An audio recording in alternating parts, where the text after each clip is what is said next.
Assalamualaikum, salam Malaysia Madani. Berita wilayah kita mulakan dengan rangkuman berita utama hari ini. Selangor akan menjadi negeri pertama menganjurkan program setahun bersama Kerajaan Madani di peringkat negeri mulai bulan depan. Perdana Menteri Datuk Seri Anwar Ibrahim berkata, ia susulan kejayaan penganjuran program berkenaan selama 3 hari di perkarangan Stadium Nasional Bukit Jalil, Kuala Lumpur yang berakhir hari ini. Malaysia menyanggah dakwaan kononnya gencatan senjata segera di Gaza akan hanya menanam benih untuk peperangan seterusnya. Wisma Putra menegaskan serangan besar-besaran terhadap penduduk awam Gaza dan wilayah Palestin merupakan ancaman sebenar kepada keamanan dan penyelesaian dua negara. Kuala Lumpur turut kesal dengan kegagalan Majlis Keselamatan Pertubuhan Bangsa Bersatu menerima pakai resolusi yang mendesak gencatan senjata segera. Malaysia bimbang terhadap sebarang percubaan untuk menjejas dan mengganggu perjalanan prosiding jenayah penimbang tara Sepanyol Dr. Gonzalo Stampa di Mahkamah Madrid esok. Percubaan gerila seperti usul yang difailkan pada 4 Disember lalu tidak lebih daripada sandiwara penipuan solu untuk menjatuhkan kedaulatan undang-undang. Menteri di Jabatan Perdana Menteri Undang-Undang dan Reformasi Institusi Datuk Seri Azalina Othman Said menerusi kenyataan berkata tindakan tidak berasas dan terdesak itu adalah untuk memberi tekanan kepada kerajaan Malaysia, Mahkamah Sepanyol dan pendakwa raya. Ia perlu dilihat sebagai satu aktiviti prosedur penipuan tambahan. Kerajaan Malaysia menghormati dan mempunyai keyakinan tinggi terhadap sistem kehakiman Sepanyol dalam memberikan keadilan kepada 32 juta rakyat negara ini. Aspek keselamatan data dan keselamatan siber itu antara isu yang sering menjadi tumpuan masyarakat dan diajukan kepada Kementerian Komunikasi dan Digital KKD. Menterinya Fahmi Fadil berkata, KKD sentiasa terus memberi informasi serta usaha kerajaan dalam melindungi data pribadi pengguna daripada terdedah kepada ancaman dalam talian seperti penipuan atau kecurian maklumat. Jadi saya lihat rakyat semakin prihatin tentang isu keselamatan data. Jadi insya-Allah kita nak teliti apa yang boleh kita lakukan untuk tingkatkan kesedaran dalam isu keselamatan cyber dan keselamatan data pribadi.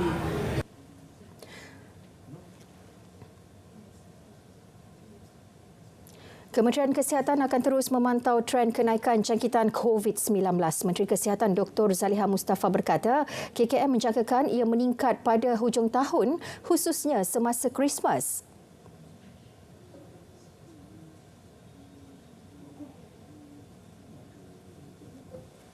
Beberapa minggu kebelakangan ini memang kes-kes COVID kita lihat meningkat. Tetapi dalam keadaan di mana kita lihat kes-kes yang berlaku adalah kes-kes yang agak ringan dan dia tidak membebankan fasiliti kesihatan kita. Tapi apa pun kita tetap menggalakkan supaya rakyat dan penduduk mengambil juga langkah-langkah seperti biasalah. Apa pun dalam keadaannya, kita di Kementerian masih lagi memantau dengan rapi kes-kes yang kejadian-kejadian kes lah setiap hari di CPRC kita. Dr. Zaliha berkata demikian selepas program pelepasan mobilisasi Madani Afiat dan Saringan Kesihatan di perkarangan Stadium Bukit Jalil. Kementerian Pengangkutan MOT bercadang menyelaras kos tambang pergi dan balik bagi perkhidmatan kereta api shuttle terberau antara Johor Bahru dan Singapura kepada RM5 khas untuk rakyat Malaysia. Ia dapat mengurangkan beban 10,000 pengembara harian yang perlu membayar $5 Singapura untuk tambang dari Woodlands ke Johor Bahru. Menterinya Anthony Loke berkata, inisiatif akan dibincangkan bersama Agensi Pengangkutan Awam Darat dan bakal dilaksanakan awal tahun hadapan. Saya tak melihat bahawa ekonomi itu bukan portfolio saya. Kalau dulu mungkin ekonomi lah, pengangkutan. Tapi kita lihat sekarang ini semuanya ada kaitan. Pengangkutan ada hubungan dengan ekonomi. Ekonomi bergantung kepada pengangkutan. Pengangkutan juga ada hubungan dengan perumahan. MOT juga akan berbincang dengan Kerajaan Johor berkenaan pelaksanaan transit aliran ringan di negeri itu melibatkan aspek kewangan, jajaran dan teknikal. Baik saudara, seterusnya kita ikuti rangkuman paras air di seluruh negara.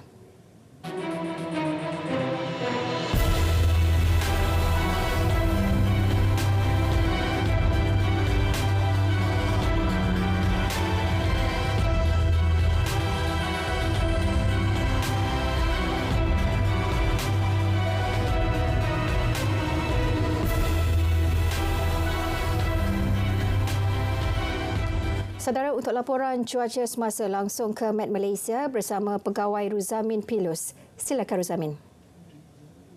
Assalamualaikum dan salam Malaysia Madani. Kembali bersama Met Malaysia untuk laporan cuaca terkini. Dimulakan dengan tinjauan paparan imej satelit terkini. Diperhatikan di sekitar Semenanjung terdapat dua kelompok awan aktif utama, iaitu yang diperhatikan di sekitar di negeri di barat Semenanjung dan juga melibatkan kelompok kedua di sekitar bahagian perairan di timur Semenanjung Malaysia. Di Sarawak pula, kelompok awan aktif ini tertumpu di sekitar bahagian barat dan tengah Sarawak. Manakala di Sabah pula, kelompok awan aktif tertumpu di sekitar bahagian barat serta pedalaman Sabah. Untuk laporan terperinci, kita beralih kepada tinjauan gema radar terkini. Di sekitar Semenanjung dapat diperhatikan kelompok awan hujan yang diperhatikan di imej satelit kini tertumpu di sekitar di barat Semenanjung melibatkan di pedalaman negeri Kedah, Pulau Pinang, pedalaman negeri Perak, negeri Selangor, wilayah Persetuan Kuala Lumpur dan juga di negeri Johor serta melibatkan pedalaman negeri Pahang. Keadaan cuaca hujan ini jangka akan beransur reda sedikit masa lagi kecuali di sekitar pedalaman negeri Perak, Pahang dan juga di pedalaman negeri Selangor yang jangkakan boleh berlanjutan sehingga ke malam nanti. Di Timur Semenanjung, keadaan cuaca hujan diperhatikan sedang berlaku di daerah Dungun dan Kemaman di negeri Terengganu. Dan kelompok awan hujan yang sedang berlaku di kawasan perairan juga dijangka akan memasuki kawasan berhampiran pantai di negeri Terengganu, Pahang dan juga di timur negeri Johor pada malam nanti, serta keadaan cuaca lembap boleh berpotensi untuk berlanjutan sehingga ke awal pagi keesokannya. Seterusnya pula di Sarawak dapat diperhatikan keadaan cuaca hujan pada ketika ini tertumpu di sekitar bahagian Kuching dan Samarahan, di bahagian Sarike, Sibu, Bintulu dan juga Kapit. Keadaan cuaca hujan ini jangkakan boleh berlanjutan sehingga ke malam nanti. Manakala di Sabah, keadaan cuaca hujan tertumpu di sekitar bahagian perairan di barat Sabah serta melibatkan bahagian Kudat dan juga Sandakan. Keadaan cuaca hujan ini jangka akan beransur reda pada awal malam nanti. Manakala pada tengah malam hingga ke awal pagi nanti, keadaan cuaca hujan di Sabah dan Sarawak dijangkakan lebih tertumpu di kawasan perairan bahagian tengah Sarawak. Baiklah, untuk mendapatkan info cuaca terkini, boleh ikuti kami di Facebook, Instagram, X serta YouTube rasmi Met Malaysia. Sekian daripada saya, Ruzamin Pilus. Assalamualaikum.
Perkembangan kognitif dan pertumbuhan fizikal kanak-kanak sihat yang optimum bertitik tolak dari 1000 hari pertama kehidupan.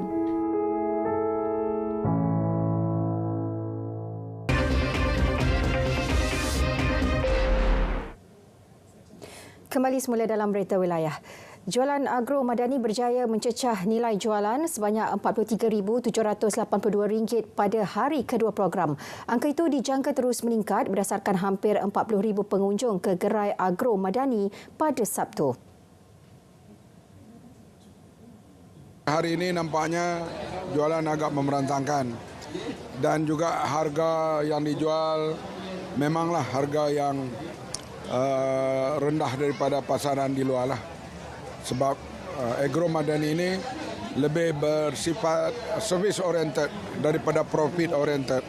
Agro Madani ini sentiasa ada, dia bergabung dengan dan bagi pihak kementerian kami pula ada jualan farma, ada jualan peladang, Ada juga Agro Madani, kita sentiasa bersama dengan kementerian lain. Dan ini sebab kita tidak pergi secara silo sekarang, mesti bersama dengan kementerian lain. Para peniaga turut berpuas hati dengan hasil jualan yang diperoleh sepanjang 2 hari jualan Mega Madani dilaksana. Industri perabot negara kekal berdaya tahan di sebalik persaingan sengit negara luar termasuk China dan Vietnam. Justru kerajaan terus komited menyokong pembangunan industri tersebut dalam memenuhi keperluan rantaian nilai. Timbalan Perdana Menteri Datuk Seri Fadilah Yusof menekankan usaha meneroka potensi pasaran baharu selain pengaplikasian teknologi selain e-dagang untuk memperluas pasaran perabot negara. The industry's evolution from artisanal craftsmanship to modernized manufacturing methods highlights the need for technological integration and innovation. Therefore, embracing technology, mechanization and automation will optimize our production, reduce costs, ensure quality and decrease dependence on foreign labor, which are aligned with our sustainable goals. Beliau yang juga Menteri Perdagangan dan Komoditi menyampaikan ucap pertama pada Majlis Malam Gala ulang tahun ke-30 Pameran Perabot Antarabangsa Malaysia MIFF di Ibu Negara. Sejak diasaskan pada 1995, MIFF menjadi platform sehenti menghimpunkan lebih 20,000 komuniti pembeli dari 140 negara.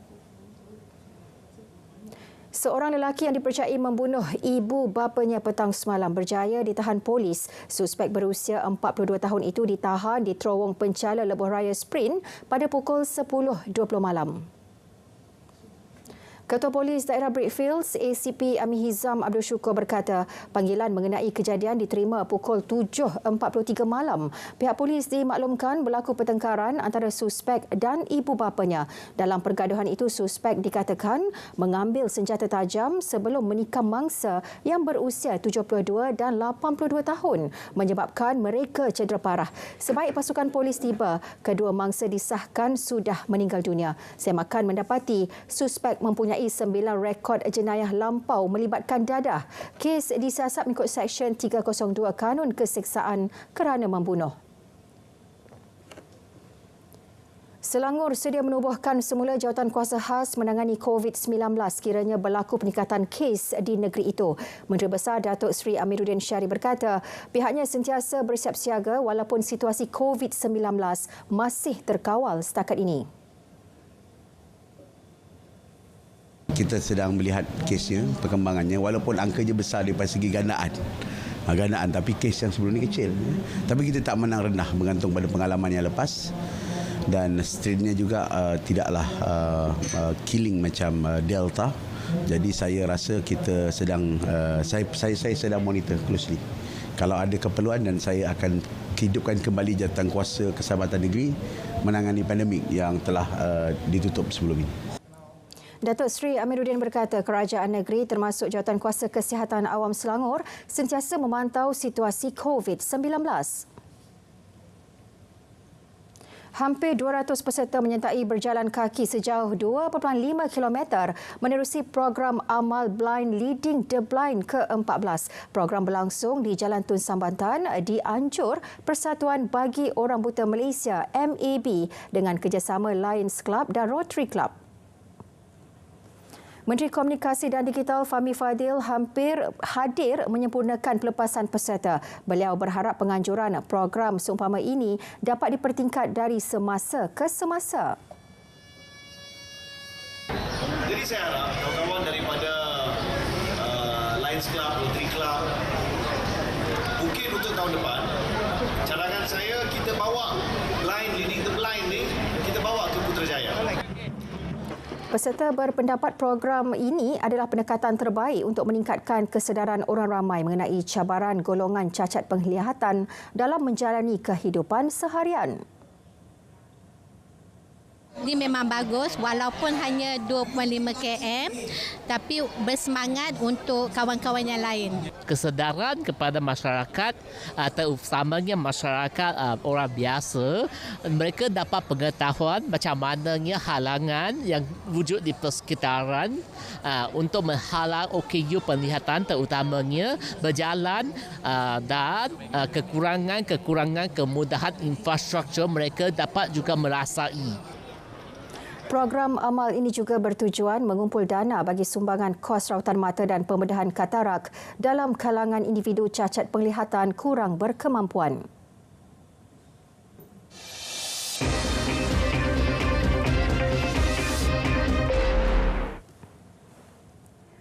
Antara fokus dari negeri di bawah Bayu petang ini, kerajaan negeri hargai sumbangan masyarakat India terhadap pembangunan Sabah. Laporannya langsung bersama Suaran Syah di Kota Kinabalu. Silakan Suaran. Baik Zahira, kerajaan negeri menghargai sumbangan masyarakat India terhadap pembangunan di Sabah termasuk dalam bidang pembangunan ekonomi dan sosial. Sehubungan itu, komuniti berkenaan diajar agar terus bersama dengan kaum lain membangunkan negeri ini demi kemakmuran dan kesejahteraan berkekalan. Timbalan Ketua Menteri 3 Datuk Insinyur Syahelmi Yahya berucap dalam Majlis Malam Muhibah Persatuan India Sabah di Kota Kinabalu. Persatuan India Sabah ditubuhkan pada Ogos 1947 sekaligus menjadi persatuan badan bukan kerajaan tertua didaftar di negeri ini. Penubuhan persatuan ini bertujuan menjaga kebajikan masyarakat India di samping memupuk dan meningkatkan kesedaran tradisi serta budaya India dalam kalangan komuniti berkenaan. Kampung Segaliut akan dibangunkan sebagai sebuah pusat ekopelancongan di Sabah. Oleh itu, kerajaan negeri perlu memperincikan hala tuju sektor pelancongan bagi menyumbang kepada pertumbuhan ekonomi negeri termasuk memberi manfaat pemain industri sektor berkenaan. Kampung Segaliut ini mempunyai segala kriteria yang bertepatan dengan aspek ekopelancongan. Dan ianya perlu dilakukan dengan segera dan memerlukan kerjasama yang cukup baik di antara kementerian dan juga penduduk di sini.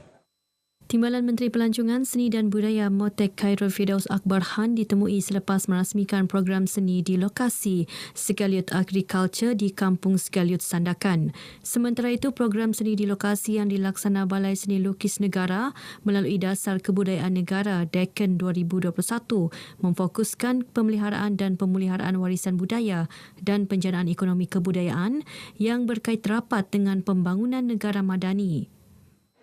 Kami daripada pusat ingin melihat benda-benda baru dalam masyarakat kita yang terpendam. So ini salah satu ciri-ciri komuniti yang mempunyai persekitaran, komuniti yang mempunyai kearifan tertentu yang perlu kita gabungkan dengan komuniti kreatif supaya ada satu lonjakan mungkin dalam ekonomi mereka. Satu cabang yang barulah.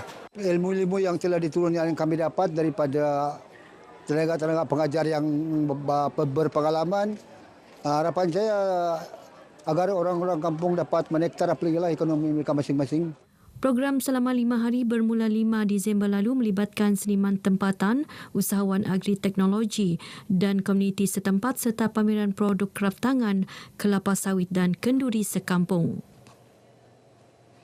Pelajar yang bakal menduduki peperiksaan Sijil Pelajar Malaysia SPM dan Sijil Tinggi Persekolahan Malaysia STPM dinasihati membuat latih tubi subjek secara berterusan selain mengulang kaji pelajaran. Pada masa sama, pelajar juga digalak membuat ulang kaji pelajaran secara berkumpulan sebagai kaedah efektif untuk menajamkan kemahiran belajar. Fokal Pusat Kebangsaan Kementerian Pendidikan Malaysia KPM Muhammad Arif Tun Sakaran berkata ia bagi membolehkan pelajar menguasai teknik serta meningkatkan kecekapan pelajar menjawab soalan selain menguasai topik dalam mata pelajaran yang dipelajari di sekolah. Nasihat kepada pelajar-pelajar yang akan menghadapi peperiksaan SPM supaya mempunyai kekuatan, mempersediakan mental, fizikal dan sentiasa mengulang kaji pelajaran-pelajaran yang telah diajar oleh guru-guru. Muhammad Arif ditemui RTM dalam Majlis Penutupan Program Layak Mendapat Sijil LMS dan Majlis Restu Ilmu SPM dan STPM 2023 SMK Likas. Terdahulu berucap dalam majlis ini, beliau menyeru ibu bapa agar sentiasa menyokong dan memberi kerjasama penuh kepada pihak sekolah dalam penganjuran program akademik untuk melakar kejayaan dalam bidang akademik dan co-curriculum. Dalam majlis ini, beliau turut menyampaikan alat tulis kepada calon SPM dan STPM 2023. Perlumbaan berbasikal Grand Fondo New York GFNY yang berlangsung di Kota Kinabalu berjaya menarik penyertaan 658 pelumba dari seluruh dunia. Antara negara yang mengambil bahagian termasuklah Indonesia, Singapura, Brunei, Jepun, Amerika Syarikat dan Jerman. Pelepasan peserta disempurnakan Menteri Belia dan Sukan Sabah Dato' Aaron Angin di Perkarangan Menara Tun Mustapha. Penganjuran kejohanan ini secara tidak langsung memberi pulangan ekonomi kepada Sabah, khususnya dalam industri pelancongan. Dan kita menganggarkan pulangan juga pada negeri Sabah amat lumayan. Kerana mereka ni semua bukannya hanya datang untuk berbasikal, tapi mereka juga datang untuk berpelancong, dan ada peserta yang datang tinggal selama sampai 3 minggu di sini selepas event. So ini adalah satu peluang yang baik untuk memperkenalkan negeri Sabah. Seperti mana kita tahu, sport tourism merupakan salah satu perkara yang kita ketengahkan dalam industri pelancongan ini, dan kita sebenarnya berasa sangat berterima kasih kepada pihak penganjur kerana membawa event ini ke Sabah. Ini merupakan satu langkah yang baik, terutamanya bagi kita untuk menengahkan produk-produk yang ada di Sabah ini supaya orang di seluruh dunia boleh mengetahui tentang produk-produk yang terdapat di Sabah ini. Kerana saya dipahamkan ada lebih kurang 100 lebih partisipan ataupun peserta-peserta yang datang dari luar negara. Dua kategori dipertandingkan iaitu long course 130 km dan medium course 82 km. Peserta akan melalui beberapa daerah sekitar Kota Kinabalu seperti Putatan, Pinampang, Inanam, Tuaran dan Tamparuli. Perhimpunan Aman Solidariti memperlihat kesungguhan setiap masyarakat menyokong pembebasan Palestin daripada cengkaman tentera rejim Zionis. Pemimpin Pembangunan Masyarakat Labuk, Ramadan Anggian, berkata ia perlu diteruskan sebagai tanda sokongan dalam mempertahankan hak kemanusiaan sekaligus mengumpul dana untuk disalurkan kepada rakyat Palestin. Kemungkinan besar ada lagi lanjutan. Bukan saya di setakat ini, mungkin di peringkat-peringkat. Kalau boleh di peringkat kampung, kita boleh bikin juga cara begini untuk memungut tabung untuk Palestin ini. Ramadan ditemui media selepas mewakili Pembantu Menteri Pembangunan Luar Bandar, Datuk Samad Jambri, merasmikan program Solidariti Tangisan Palestin di pentas terbuka Beluran. Sementara itu, timbalan yang di-Pertua Pertubuhan Islam Seluruh Sabah, Datuk Alipuddin Puyon mahu generasi muda sentiasa berkolaborasi dengan orang berpengalaman dalam membantu memperjuangkan hak rakyat Palestin.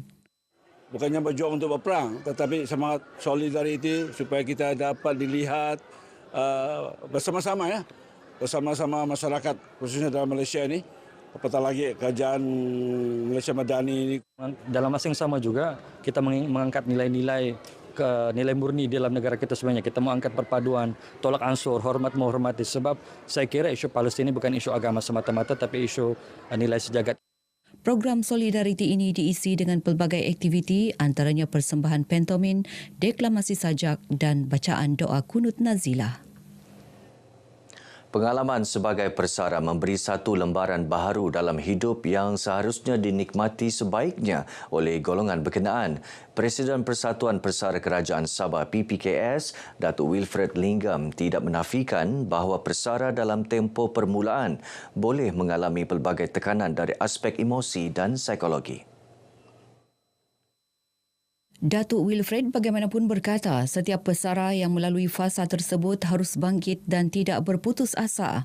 Beliau menyatakan demikian selepas merasmikan Majlis Penutupan Program Kesihatan 2023 bertemakan penuaan dengan maruah anjuran PPKS Cawangan Kota Kinabalu dan Majlis Perkhidmatan Masyarakat Sabah dengan kerjasama Bulan Sabit Merah Malaysia Kota Kinabalu.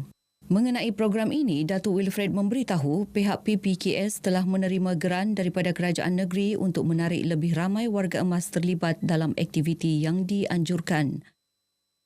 Most of our program are being supported by the government. Kerajaan negeri telah memberi geran kepada kami ya untuk menjalankan aktiviti yang boleh menarik warga emas lah. I believe tiap-tiap satu pesara apabila dia besar, dia masih lagi berguna untuk masyarakat. Setakat ini, seramai 6,000 ahli PPKS di seluruh negeri. Baik, setakat ini perkongsian dari negeri di bawah Bayu. Terus ikuti lebih banyak perkembangan semasa dalam negara bersama Zahira. Dari sungai hingga ke segara, Palestin pasti merdeka. Zahira, silakan. Baik, terima kasih Suaran.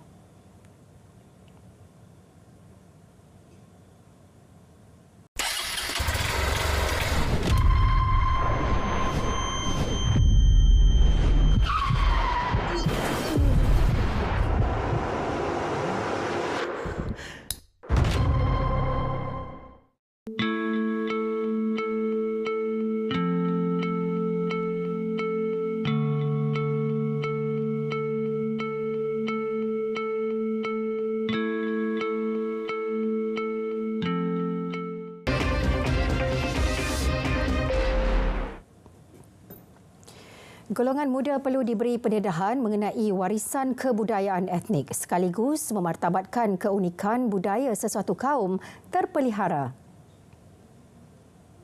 Pembantu Menteri kepada Ketua Menteri Sabah Dato' Ruslan Muharram berkata, penganjuran program kebudayaan dan kesenian merupakan satu usaha murni yang dapat memberi pendedahan kepada masyarakat. Pendedahan keunikan kebudayaan suku kaum juga mampu menarik minat masyarakat pelbagai kaum yang lain. Keunikan yang ada dalam masyarakat Bisaya itu dia tidak ada kepada masyarakat yang lain. Jadi selaku pemimpin di peringkat PBBS ini, kami mempunyai tanggungjawab untuk meneruskan usaha ini untuk memperkasakan, untuk memberi pendedahan kepada anak-anak muda supaya mereka akan menjadi pewaris dan akan menyambung warisan budaya masyarakat Bisaya itu sendiri. Beliau ditemui pemberita selepas merasmikan Festival Bagandang 2023 di Labuan, Anjuran Persatuan Bisaya Bersatu Sabah PBBS Zon Labuan.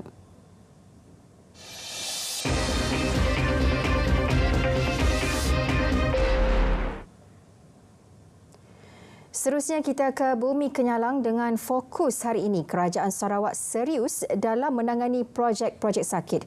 Perinciannya kita langsung saja bersama Buma Win di Kuching, Sarawak. Silakan Buma. Baik, Zahira, terima kasih.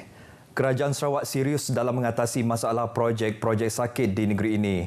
Timbalan Premier Dato' Amar Douglas Sugambas berkata, semenjak memimpin Kementerian Infrastruktur dan Pembangunan Pelabuhan, beliau telah berjaya mengurangkan jumlah projek sakit dari 100 buah projek kepada hanya 4 buah projek.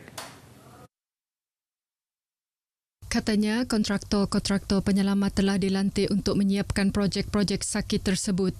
Bagi mengelakkan masalah projek sakit berlaku pada masa akan datang, Jabatan Kerja Raya Sarawak juga telah menguatkuasakan mekanisme baru di mana kontraktor yang terpilih melaksanakan sesuatu projek mesti memulakan aktiviti pembinaan tapak projek dalam tempoh sebulan selepas mendapat tender. 1 month undertaking by the contractor. Masuk 1 bulan Januari, 31 bulan Januari, something was moving in there.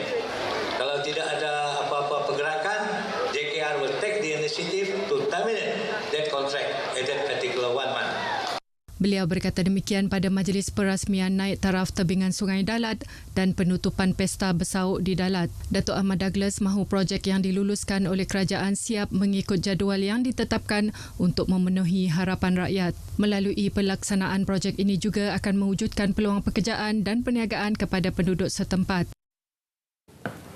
Konsert Orkestra Penuh An Enemy Symphony 2023 yang berlangsung di Sekolah Menengah Antarabangsa Lodge semalam menjadi bukti pemuzik, terutamanya pemuzik muda mampu berdedikasi dan menampilkan bakat luar biasa dalam bidang seni dan budaya.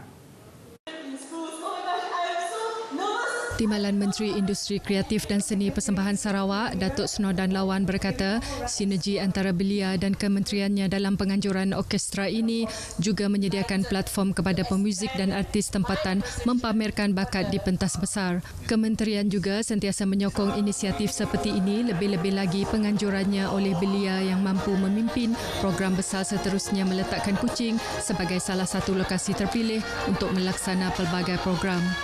Beliau berucap demikian semasa merasmikan Anime Symphony semalam.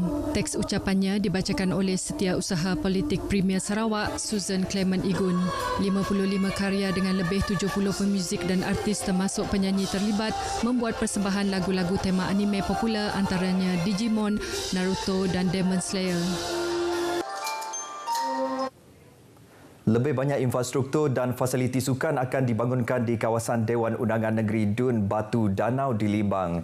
Demikian harapan ahli Dewan Undangan Negeri Batu Danau, Datuk Palus Palungumbang, yang mahu masyarakat khususnya golongan belia terlibat aktif dalam bidang sukan. Sudah tentu sebagai kawasan luar bandar memang serba-serbi kekurangan dari segi infrastruktur asas. Jadi termasuklah infrastruktur untuk sukan. Jadi pada masa ini apa yang kita lakukan ialah untuk membina lebih banyak kemudahan sukan dan antaranya ialah pembinaan futsal, futsal dan juga pembinaan lebih banyak lagi dewan di mana di dalam itu kita boleh adakan permainan badminton.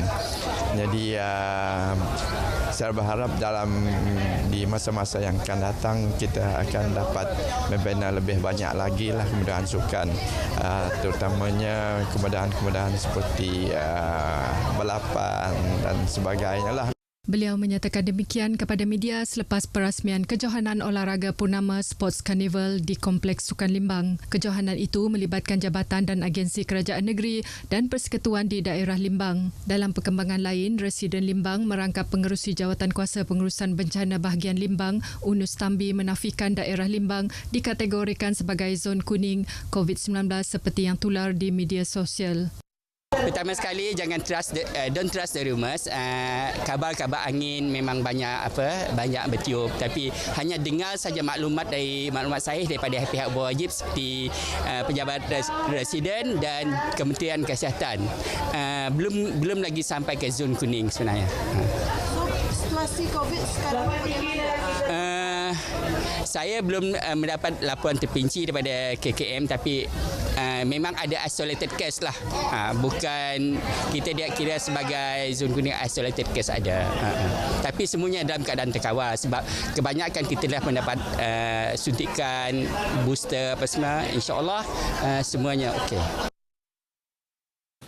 Seramai 300 pelajar kawasan Dewan Undangan Negeri Dun Tanjung Datu menerima baucer bantuan pakaian seragam sekolah Yayasan Sarawak. Ahli Dewan Undangan Negeri Adun Tanjung Datu Azizul Anwar Adenan berkata, bantuan RM200 setiap seorang itu diharap dapat membantu sedikit sebanyak persediaan untuk pelajar yang kurang berkemampuan kembali ke sekolah pada tahun hadapan.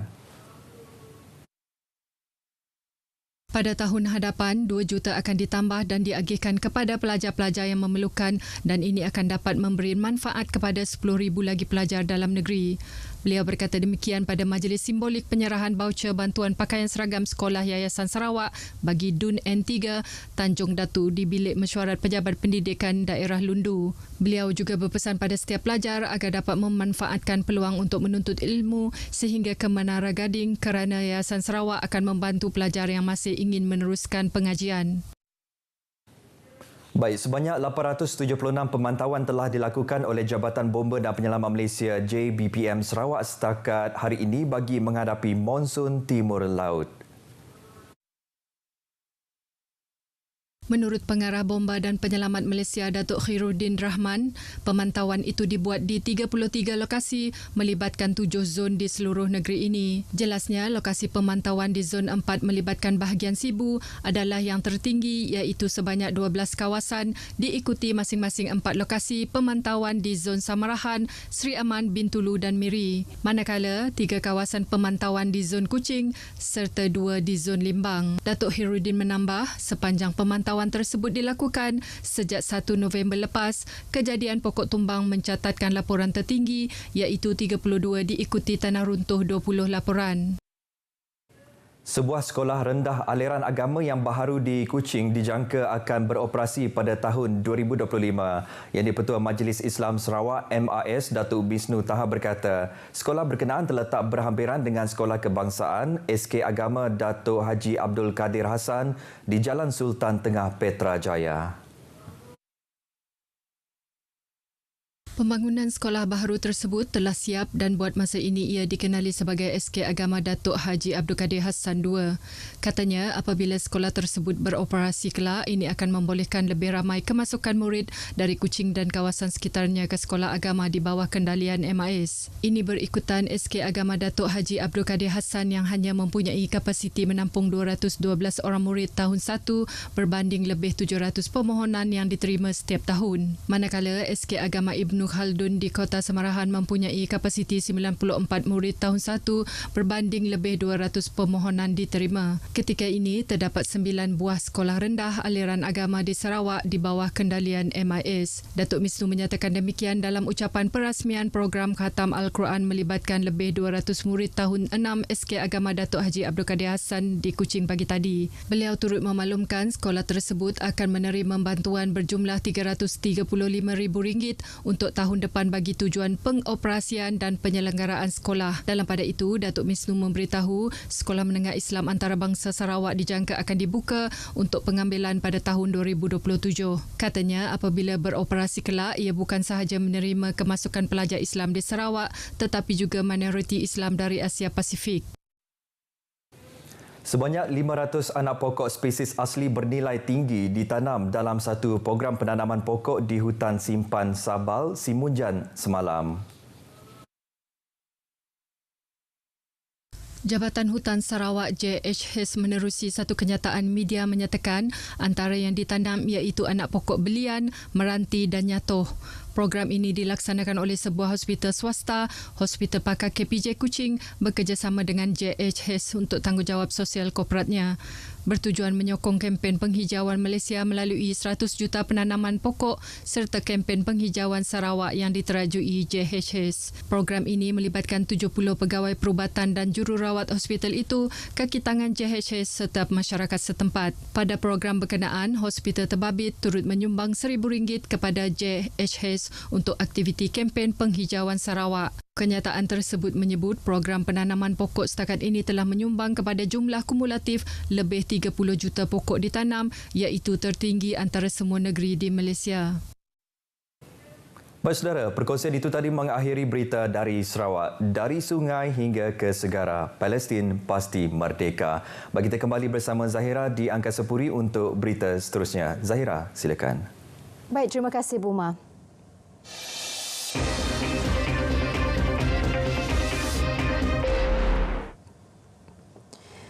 Seterusnya untuk perkembangan dari Terengganu langsung bersama Baharum Rahim. Silakan Baharum. Terengganu menyasarkan mencapai purata nilai grade kumulatif PNGK Sijil Tinggi Persekolahan Malaysia STPM 3.05 bagi tahun 2023. Sekaligus terus mengekalkan rekod kecemerlangan kelima berturut-turut Terengganu mengungguli PNGK STPM Kebangsaan. Timbalan Pengarah Jabatan Pendidikan Negeri Azman Othman Elias Abdullah berkata semua pelajar yang bakal menduduki STPM 2023 ketika ini berada di landasan baik untuk mencapai keputusan yang lebih cemerlang. Ini dilihat menerusi pencapaian pelajar dalam peperiksaan STPM semester 2 tahun 2023 yang menunjukkan peningkatan memberangsangkan. Tahun ini 2,413 calon akan menduduki peperiksaan STPM 2023 yang melibatkan 46 sekolah di seluruh negeri. Bagi Jabatan Pendidikan Terengganu, kita mengadakan program secara bersepadu dengan melibatkan pejabat pendidikan daerah dan sekolah-sekolah. Kita mengadakan pelbagai kamp, darat prestasi dan juga akademi untuk memastikan bahawa guru kita dapat membimbing pelajar-pelajar kita menghadapi SPM dengan jayanya. Kalau tahun lepas kita mendapat 113 orang pelajar semua A ataupun 4 flat, tahun ini kita bersasarkan 160 orang. Itu target yang tinggi lah. Tapi insyaAllah kita akan berusaha ke arah itu. Unit Transfusi Darah Hospital Sultanah Nur Zahirah HSNZ Kuala Terengganu berjaya mengutip 22,000 beg darah sepanjang tahun ini. Sasaran 25,000 beg darah tahun ini akan berjaya dicapai dalam tempoh kurang 3 minggu lagi. Pakar Perubatan Transfusi HSNZ Dr. Raslina Ramli berkata, meskipun ketika ini Terengganu berdepan monsun timur laut yang sering dikaitkan dengan banjir, namun ia bukan penghalang pihaknya untuk mendapatkan bekalan darah. Pelbagai program derma darah yang diadakan di seluruh negeri membantu menjayakan sasaran berkenaan. Untuk musim tengkujuh memang kita target mobile di kawasan yang jarang berlaku banjir ataupun bebas banjir. Contohnya di universiti ataupun di kampung-kampung ataupun di mall yang jarang berlaku banjir. Jadi di situ kita lihat crowd ataupun penderma darah memang ramailah di situ. Jadi kerana itu kita punya bekalan darah masih cukuplah kerana penderma darah masih konsisten penderma darah. Dan itulah saya ucapkan terima kasihlah kepada seluruh rakyat Terengganu, walaupun berlakunya banjir, walaupun berlaku apa-apa musibah dekat Terengganu ni, masih diorang bersemangat untuk menderma darah. Menurut beliau, selain untuk kegunaan masyarakat di negeri itu, bekalan darah yang diperoleh turut dihantar ke Pahang, Kelantan serta Sabah. Ketika ini, unit transfusi darah HSNZ mempunyai lebih 3,000 penderma darah aktif yang menderma setiap 3 bulan. Karnival Silat Kebangsaan 2023 membuka 10 gelanggang dengan 3,000 ahli persatuan silat dari seluruh negara mengesahkan penyertaan. Penganjuran kali kedua itu bakal diadakan di Stadium Tertutup Kompleks Sukan Negeri Kuala Nerus selama 4 hari bermula Khamis ini. Penasihat Karnival Silat Kebangsaan 2023, Dato' Abdul Razak Muhammad Yusof berkata, 6 kategori dipertandingkan melibatkan pelbagai peringkat umur. Tagline untuk kita adakan penganjuran ini ialah untuk penyatuan umat, dakwah dan juga ajati diri. Nah, kita perlukan sesuatu untuk kumpulkan umat kita ni dengan uruf, dengan adat kita ni, kan? Kita bersatu untuk satu tujuanlah, penyatuan. Kejohanan yang dianjurkan bersama Persekutuan Silat Kebangsaan Pesaka Negeri Terengganu itu turut menyediakan pelbagai program sampingan termasuk pameran senjata Melayu. Dari sungai hingga ke segara, Palestin pasti merdeka. Sekian laporan dari Terengganu. Kembali semula bersama rakan tugas. Baik, terima kasih Baharum. Susulan fenomena monsun timur laut, penduduk di Hulu Kelantan yang terdedah banjir termasuk dalam kalangan masyarakat orang asli sentiasa diingatkan mengambil langkah perlu untuk berdepan musibah itu. Adun Galas Muhammad Syabuddin Hashim berkata, persediaan awal perlu dibuat bagi mengurangkan risiko bencana tersebut.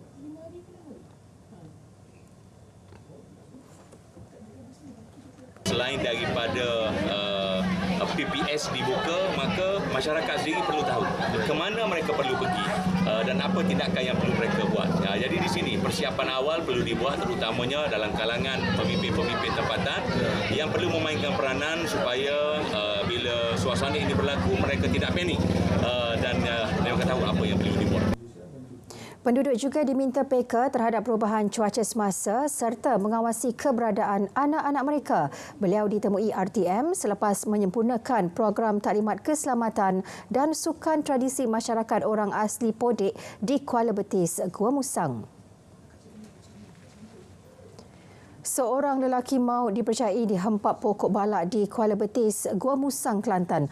Dalam kejadian pukul 10.15 pagi itu, mangsa merupakan warga Indonesia dikenali sebagai Dian Hermawan, 32 tahun.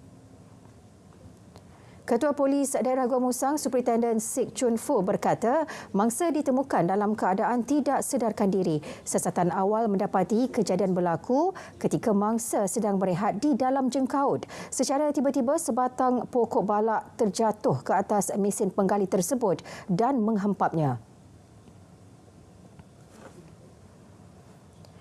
Yang di-Pertuan Agong Al-Sultan Abdullah Riayatuddin Al-Mustafa Billah Shah berkenan merasmikan tugu peringatan kapal perang HMS Prince of Wales dan HMS Repulse di Teluk Cempedak, Kuantan. Turut berkenan berangkat ke majlis sama Raja Permaisuri Agong Tunku Azizah Aminah Maimunah Iskandariah. Dua kapal itu milik British ditenggelamkan di 61 batu nautika di luar pantai Kuantan melalui serangan pengebom Jepun pada 10 Disember 1941. Pembinaan tugu tersebut mendapat kerjasama Suruhanjaya Tinggi British di Malaysia dan Tentera Laut Diraja Malaysia sempena ulang tahun ke-82 kapal perang itu ditenggelamkan. Sauh dikenali sebagai auxiliary anchor turut diletakkan di hadapan tugu tersebut.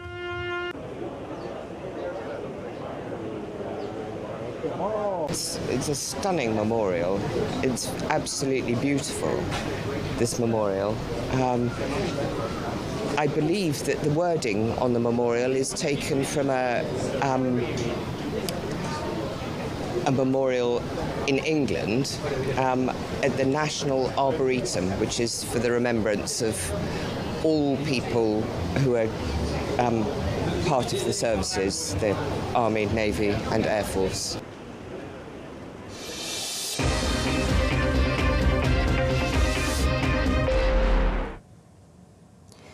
Pemimpin Persatuan Belia perlu berganding bahu bersama kerajaan menjadi penggerak agenda pendidikan latihan teknikal dan vokasional TVET. Ini termasuk memperkasakan bidang berkenaan di negara ini. Timbalan Perdana Menteri Datuk Seri Dr. Ahmad Zahid Hamidi berkata, pemimpin belia sewajarnya mampu menjadi aktivis dalam mempromosi agenda TVET selain menjadi penghubung antara kerajaan, industri dan golongan muda. Bidang itu terbukti mempunyai peluang pekerjaan cerah dengan kebolehpasaran mencapai sehingga 92.5% pada tahun lalu. Teks ucapan beliau dibacakan setiausaha politiknya Datuk Megat Zulkarnain Omardin pada mesyuarat Perhimpunan Agung Tahunan Gerakan Belia 4B Malaysia ke-44 di Alur Gajah. Adalah peluang luas untuk direbut golongan belia yang bersemangat, memajukan diri, meningkatkan pendapatan mereka, menerusi latihan serta peluang pekerjaan yang lebih baik.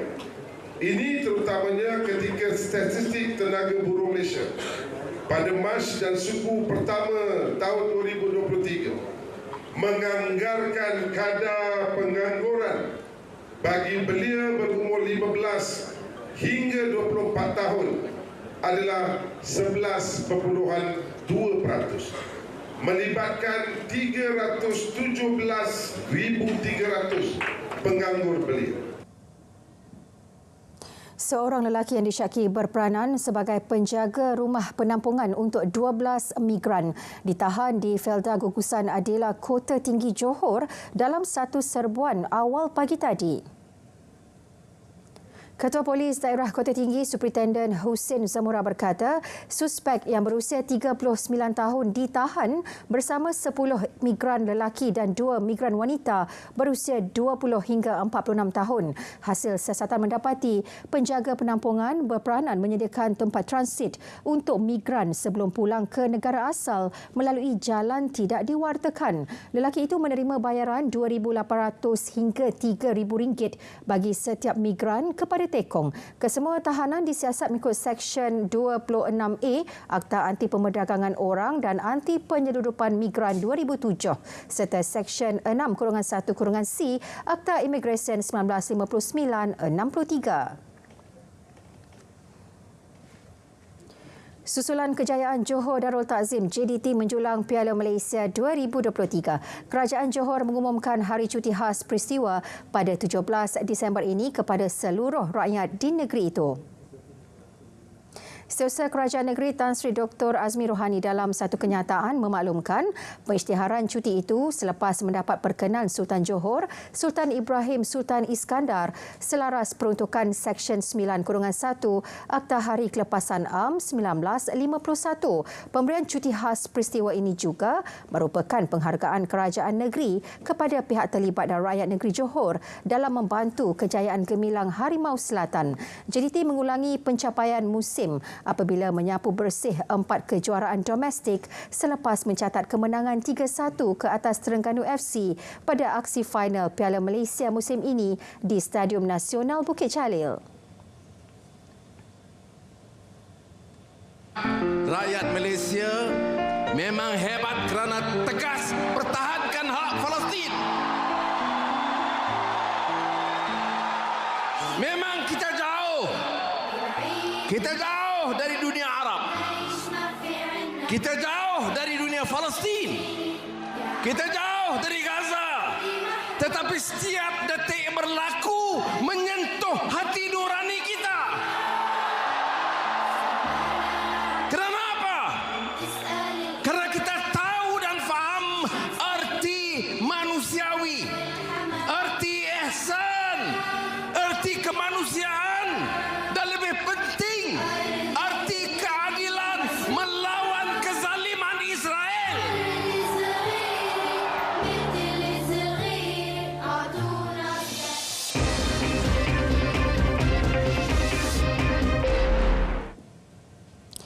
$113 buah motosikal disita dalam ops khas bersepadu Samsing Jalanan di Lebuh Raya Utara Selatan berhampiran Taman Semagagah malam tadi. Menurut Ketua Polis Daerah Seberang Perai Tengah ACP Tan Cheng San, dalam operasi itu 334 saman turut dikeluarkan atas pelbagai kesalahan trafik. 450 motosikal diperiksa dalam operasi itu yang bermula kira-kira pukul 12.30 malam tadi. Ia dijalankan bagi membantras kegiatan Samsing Jalanan yang boleh membahayakan pengguna jalan raya lain dan mengganggu ketenteraman awam. Pihak polis tidak akan berkompromi dengan mana-mana pihak yang terlibat dengan kegiatan tidak bermoral itu. Operasi secara giat akan diteruskan bagi membendung kegiatan mat rempit. Sokong Tahun Melawat Perlis 2024-2025. Aktiviti sukan dan rekreasi berbasikal antara yang boleh mempromosi destinasi pelancongan Perlis. Presiden GP 8 Cycling Team merangkap pengerusi penganjur kayuhan santai anak Perlis, Norji Samad berkata, dalam usaha mempromosi pelancongan, seramai 66 peserta menyertai program kayuhan santai anak Perlis sekitar negeri Perlis. Program yang dilaksanakan secara berkala setiap bulan bakal menghimpunkan mereka yang berminat dalam aktiviti berbasikal mewakili pertubuhan maupun perseorangan. Lebih-lebih lagi dengan laluan khas berbasikal diwujudkan, selain pelibatan aktif Raja Muda Perlis, Tuanku Said Faizuddin Putra Jamalulail dalam aktiviti berbasikal. Program kayuhan santai anak Perlis sejauh 20 km dan 66 km sekitar Kangar sehingga Padang Besar yang dilancarkan Adun Indra Kayangan Gan Eiling di laman Woodball Dataran Datuk Sheikh Ahmad. Kejohanan Rugby Manor Malaysia Sains Kedah 10 sebelah bawah 15 tahun 2023 berpotensi menjadi medan pembangunan akar umbi sukan tersebut di Kedah. Menurut pemain kebangsaan Duke Krishnan yang lebih dikenali sebagai Dugro, kejohanan tersebut wajar dimanfaatkan sebaiknya oleh semua pihak terlibat. So saya rasa sekarang banyak program di Malaysia yang untuk rugby di belah-belah Klang Valley pun ramai. So di Sungai Petani dah ada sekarang umur 15 ni. So budak kanak-kanak yang umur 15 sekarang ada ala 7. Saya nak pergi ke sekolah ni untuk bermain rugby. Bukan saja daripada lepas sekolah rendah dia boleh pilih untuk datang ke sekolah ini untuk bermain rugby. Dugro memberitahu sukan rugby mempunyai potensi kerjaya yang cemerlang sepertinya yang mampu pergi jauh. Mengambil contoh dirinya pernah mewakili 2 kelab dari Jepun dan 1 di USA iaitu kelab Yamaha Jubilo, Hino Red Dolphins dan Chicago Hounds. 76 minit tanpa henti, 76 minutes non-stop.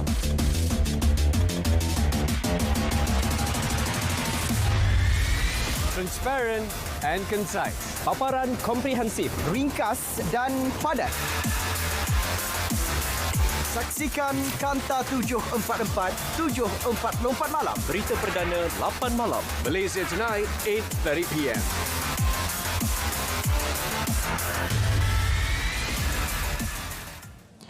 Konflik Palestin-Israel bukan sahaja isu keagamaan, bahkan ia merupakan isu sejagat yang berkait dengan hak asasi kemanusiaan.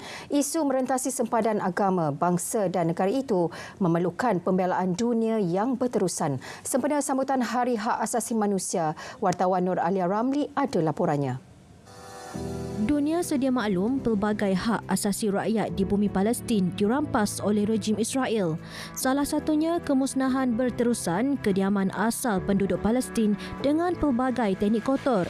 Berlarutan dari tahun 1948, rakyat Palestin telah menerima pelbagai cabaran besar dan getir seperti kehilangan ahli keluarga dan tempat tinggal akibat tindakan tidak berperi kemanusiaan yang dilakukan oleh tentera Zionis kepada mereka.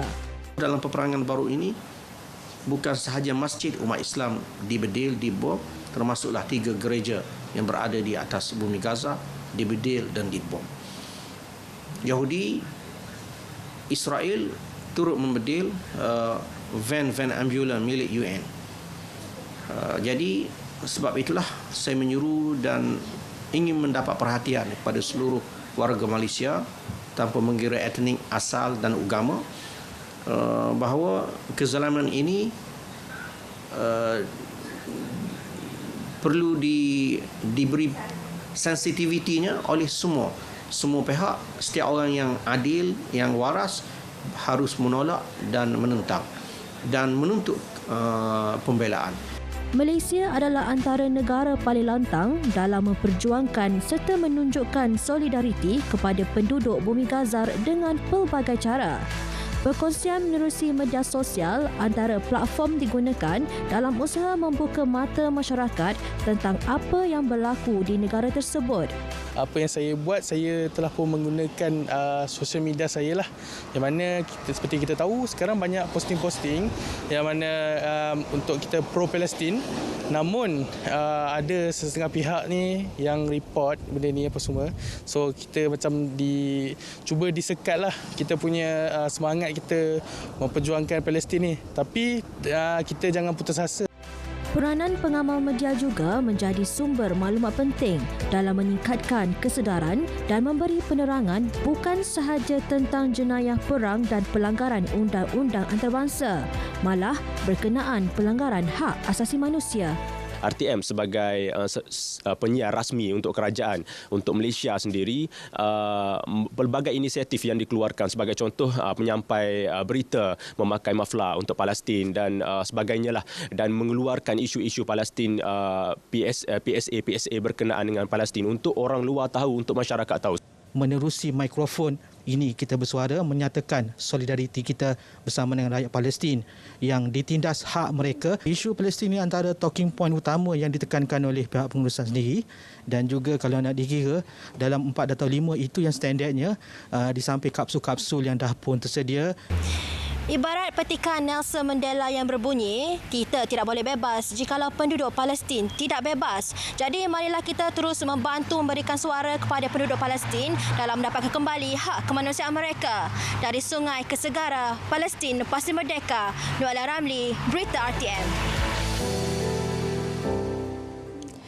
Baik saudara, berita wilayah berakhir di sini. Dari sungai ke segara, Palestin pasti merdeka. Malaysia Madani, tekad perpaduan, penuhi harapan. Assalamualaikum.